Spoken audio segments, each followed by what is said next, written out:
आज मैं आपके लिए फिर से एक प्यारी सी कहानी लेकर आई हूँ, सुख की कीमत। एक बार एक सेठ जी थे, बहुत धनी।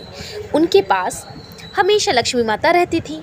लक्ष्मी माता ने एक बार सेठ को रात में दर्शन दिए और कहा, बेटा, मैं इस घर को छोड़कर कुछ समय के लिए जा रही हूँ, लेकिन मेरे जाने के बाद तुम्हारे यहाँ अशांति रहेगी। सेठ जी बहुत दुखी हुई। सेठ ने कहा, नहीं माता, मुझे छोड़ के मत जाओ, मुझसे क्या भूल हुई है। माँ ने कहा कि बेटा, मुझे कुछ समय के लिए तुम्हें छोड़कर जाना पड़ेगा। समय बीत गया।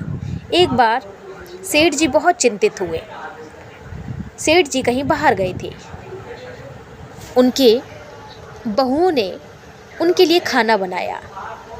जैसे ही बहू खाना बना रही थी, पहली बहू ने खाना बनाते समय उसमें नमक डाल दिया। थोड़ी देर बाद दूसरी बहू आई, उसने भी उसमें नमक और ज़्यादा डाल दिया। तीसरी बहू आई, उसने भी नमक ज़्यादा डाल दिया। चौथी बहू आई और उसने भी नमक डाल दिया।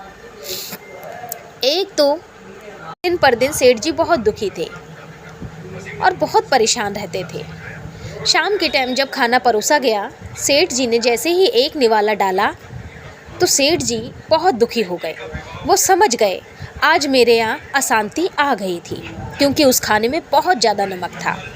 लेकिन उन्होंने बिना कुछ कहे, बिना किसी से कुछ कहे, उन्होंने वो खाना खा लिया। थोड़ी देर में उस घर का बड़ा बेटा आया। उसने भी जैसे ही एक निवाला मुंह में डाला, उसे बहुत सारा नमक लगा। उसने कहा कि ये खाना क्या पिताजी ने खा लिया? बहू ने कहा, हाँ, पिताजी खाना खा चुके। बड़ा बेटा भी चुपचाप उस खाने को खाकर चला गया। थोड़ी देर में तीसरा बेटा आया और उसने भी वही कहा कि क्या बड़े भैया ने और पिताजी ने खाना खा लिया? उन्होंने कहा, बहू ने जवाब दिया, हाँ, पिताजी और बड़े भैया खा चुके।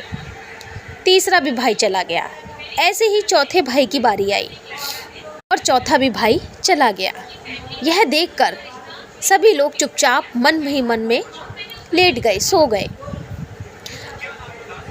सेठ जी बहुत दुखी हुए और लेटे लेटे उनकी आंख लग गई, वो सो गए।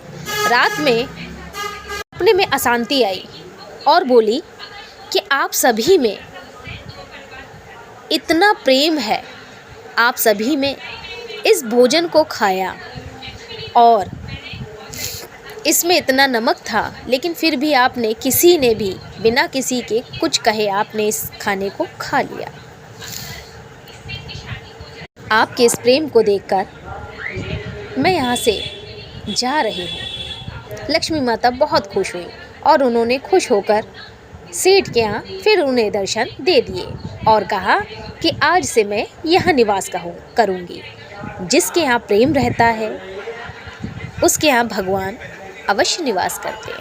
अगर मेरी कहानी अच्छी लगे तो प्लीज़ सब्सक्राइब करना।